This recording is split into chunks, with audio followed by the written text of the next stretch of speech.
Assalamualaikum warahmatullahi wabarakatuh kepada Bapak Laude Muhammad. Selamat malam dan sehat selalu. Perkenalkan, saya Erika dari jurusan akuntansi dengan NIM 12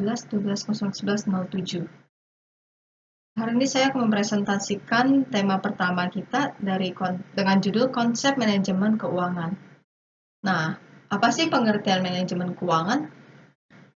Manajemen keuangan adalah kegiatan perencanaan, penganggaran, pemeriksaan, pengolahan, pengendalian, pencarian, dan penyimpanan dana yang dimiliki organisasi atau perusahaan. Manajemen keuangan merupakan kegiatan manajemen yang bertujuan untuk mengelola dana maupun aset-aset yang dimiliki perusahaan untuk dimanfaatkan pada hal-hal atau kegiatan yang membantu tercapainya tujuan utama perusahaan tersebut, yaitu profit. Nah, dalam manajemen keuangan ada 9 tujuan.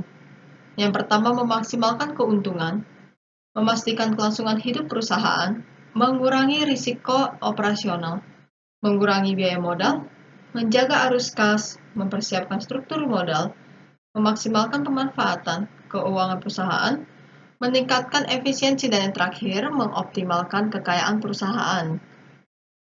Nah, berikut perkenalannya. Lalu kita lanjut ke fungsi dan manfaat dari manajemen keuangan. Apa sih fungsi dan manfaat dari manajemen keuangan? Yang pertama ada planning atau perencanaan keuangan. Fungsi ini mencakup tentang perencanaan arus kas dan rugi laba. Yang kedua, budgeting atau anggaran. Fungsi ini meliputi perencanaan penerimaan dan pengalokasian anggaran biaya secara efisien dan memaksimalkan dana yang dimiliki. Dengan contoh dari planning atau budgeting, ketika kita nih mau membuat perencanaan sebelum melakukan kegiatan operasional yang akan dilaksanakan, apakah sesuai atau tidak. Apabila tidak sesuai, tidak akan dijalankan tentunya. Yang ketiga, ada controlling atau pengendalian keuangan. Fungsi manajemen ini adalah untuk melakukan evaluasi serta perbaikan atas keuangan dan sistem keuangan perusahaan. Yang keempat, auditing atau pemeriksaan keuangan. Fungsi manajemen keuangan untuk melakukan audit internal atas keuangan perusahaan yang ada agar sesuai dengan kaidah standar akuntansi dan tidak terjadi penyimpangan. Yang kelima, reporting atau pelaporan keuangan.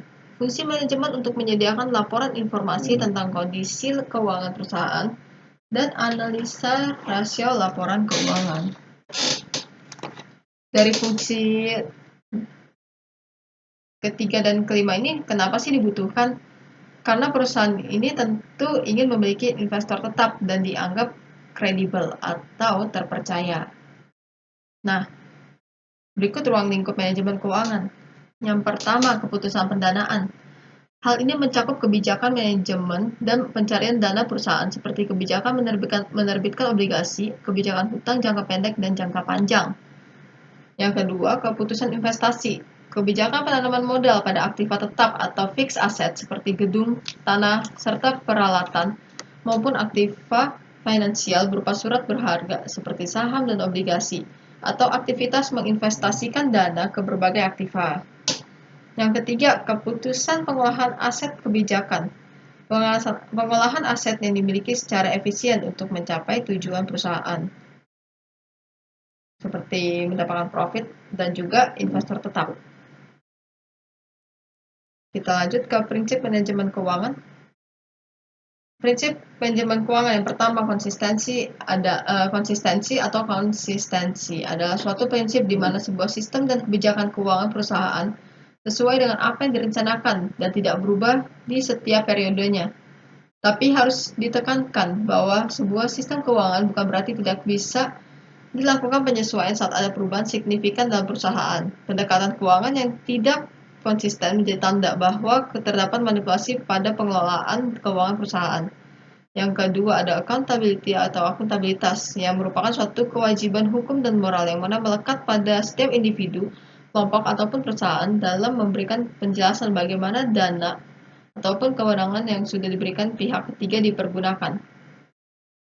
Prinsip yang ketiga dan keempat ada transparansi, suatu prinsip di mana setiap dalam kegiatan manajemen harus terbuka, baik dalam memberikan informasi, rencana, atau segala aktivitas bagi yang berkepentingan, termasuk laporan keuangan yang wajar dan lengkap, apalagi tepat waktu, dan akurat yang dapat diakses dengan mudah oleh yang berkepentingan.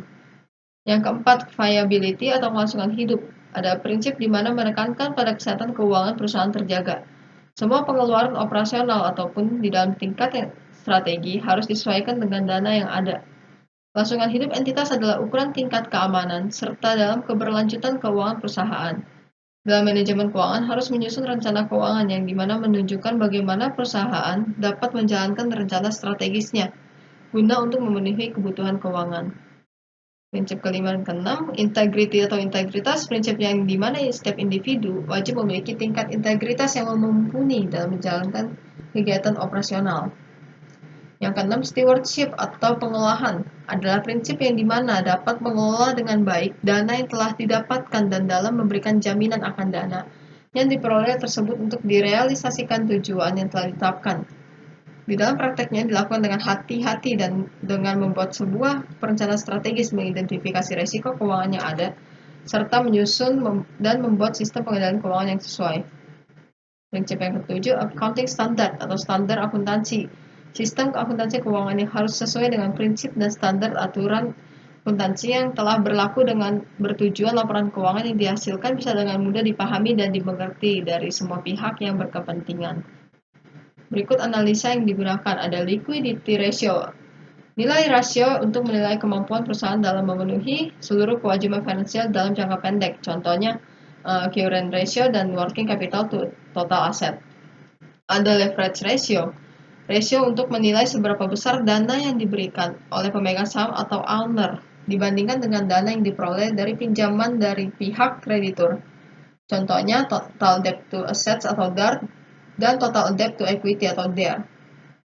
Kita lanjut ke activity ratio. Activity ratio ini digunakan untuk mengukur efektivitas manajemen dalam menggunakan sumber dayanya.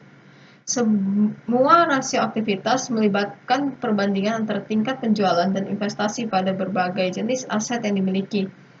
Contohnya itu total asset turnover atau ATO, working capital turnover, total equity to total asset or EA. Lanjut ke rentability ratio. Rasio ini digunakan untuk menilai tingkat efektivitas manajemen yang dilihat dari laba yang dihasilkan terhadap penjualan dan investasi perusahaan. Dengan contoh return on equity, return on assets, earning power of to total investment atau FT, gross profit margin atau GPM, dan operating income. Berikut ini analisa dari manajemen keuangan.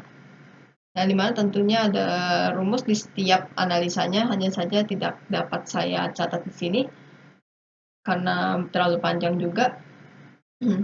Berikut penutup dari saya. Sekian dari presentasi yang saya lakukan. Mohon maaf apabila ada kata-kata yang kurang sesuai atau menyinggung perasaan. Terima kasih atas perhatiannya Bapak Muhammad. Semoga sehat selalu.